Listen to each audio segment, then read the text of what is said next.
Esta es una producción de Grupo Fórmula. Hemos visto que los legisladores de Morena, PT, Verde y PES han padecido un grave caso de diarrea legislativa. Diarrea legislativa. Porque han aprobado, la mayoría de ellos sin leer ni lo que han aprobado, una veintena de nuevas leyes, reformas a leyes ya existentes, han abrogado leyes, todo para que la patria y los mexicanos vivamos mejor. Y hay que darles las gracias. Ahora bien, no todo lo que hicieron va a servir para algo. Algunas cosas creo que son positivas, otras cosas creo que son negativas y otras son totalmente irrelevantes. Yo me quiero referir a la Ley Federal para el Control de Precursores Químicos, productos químicos esenciales y máquinas para elaborar cápsulas, tabletas y o comprimidos. La reformaron. Es una ley que se expidió en 1997 y hasta el 5 de mayo del año pasado ya había sido reformada 12 veces.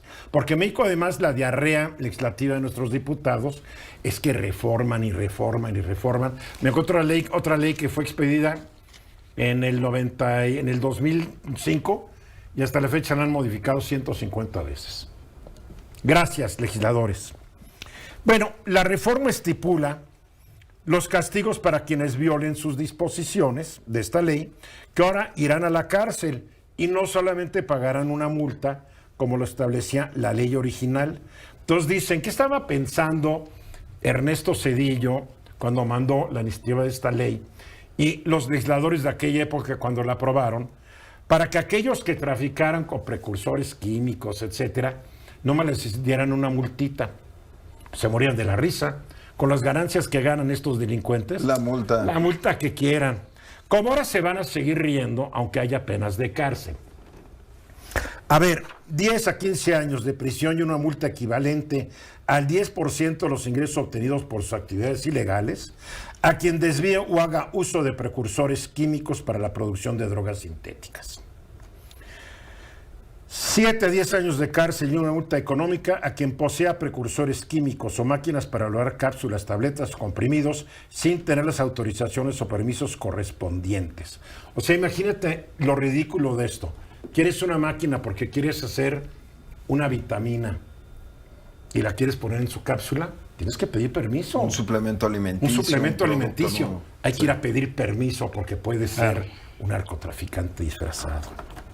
5 a 10 años de cárcel y una multa económica a quien desvíe productos químicos o máquinas para elaborar drogas sintéticas en el país.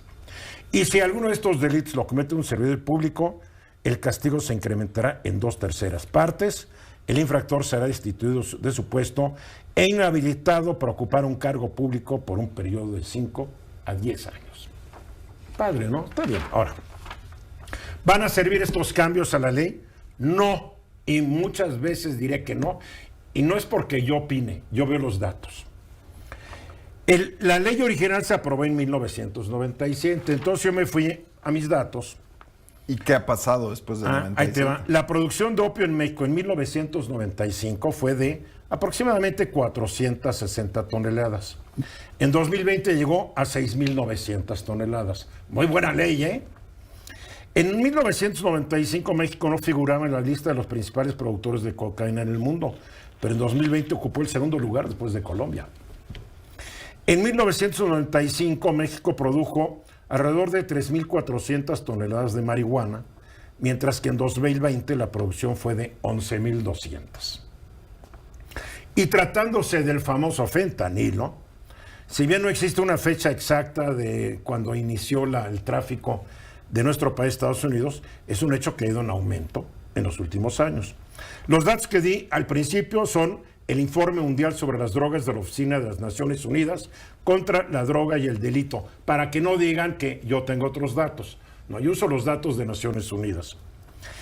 La DEA nos informa que en 2019 incautó 2.267 kilogramos de fentanilo en la frontera entre México y Estados Unidos. Esto fue 59% más que en 2018. En 2020 el monto fue 3.744 kilogramos, un aumento del 65% respecto a 2019. ¿Qué nos dice todo esto? Que la ley recién reformada de nada sirvió y que tampoco va a servir de mucho. ¿Por qué? Porque no se trata, y tú eres abogado, Eduardo, no se trata de estar expidiendo leyes y leyes y más leyes, porque para este país nos podemos adornar y presumir que somos un país de leyes. El problema es que no se cumplen. El problema es que hay corrupción en las autoridades encargadas de combatir el delito, que ahora, de acuerdo a la ley, van a ser la Sedena, la Secretaría de Seguridad, la de Medio Ambiente y la Guardia Nacional y la Secretaría de Salud. ¿De qué han servido? Yo soy muy escéptico porque veo que las leyes anteriores no sirvieron para nada, porque el tráfico de drogas siguió. Y no creo que un narcotraficante se vaya a asustar porque le amenazan de que se vaya a la cárcel tantos años. No creo que haya una reunión de abogados legales en la próxima reunión de narcotraficantes. Ya no, ¿cómo vamos a analizar esta ley? Nos morimos de miedo, señores abogados. ¿Qué hacemos? No creo. Y yo creo que también tomaría, Eduardo, si están de acuerdo, como ejemplo, el mejor ejemplo es los cambios que hicieron a la ley de movilidad, cuál es la velocidad mínima en frente de hospitales y escuelas.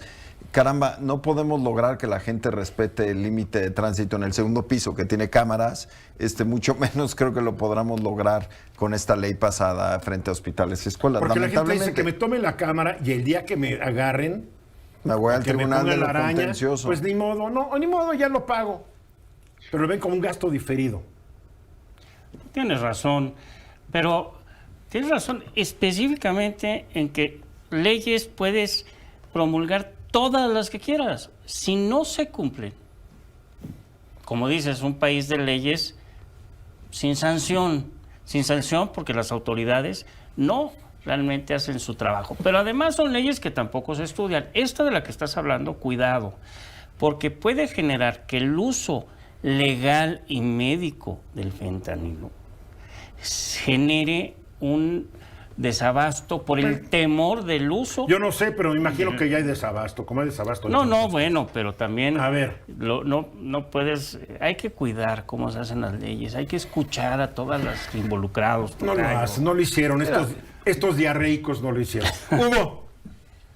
Oye, Eduardo, pero también yo creo que aquí el problema está, los legisladores piensan que todo lo pueden solucionar con leyes y que su trabajo es hacer leyes por más absurdas que sean. Yo recuerdo muy bien cuando se quitó la anfetamina para los antigripales y demás, porque se decía que los grupos criminales iban a las farmacias, compraban este tipo de pastillas y les convertían en droga, ¿no? Entonces, al final de cuentas, lo único que hicieron es a la gente que padecía este tipo de molestias, pues le quitaron esta forma en que te podías ir a trabajar sintiéndote bien, por un lado. Por otro lado, yo creo que al final del día, como dice Eduardo Sodi, lo único que están haciendo también es le están complicando la vida a los profesionales que legalmente necesitan utilizar este tipo de aparatos, por ejemplo, los que hacen tabletas y demás.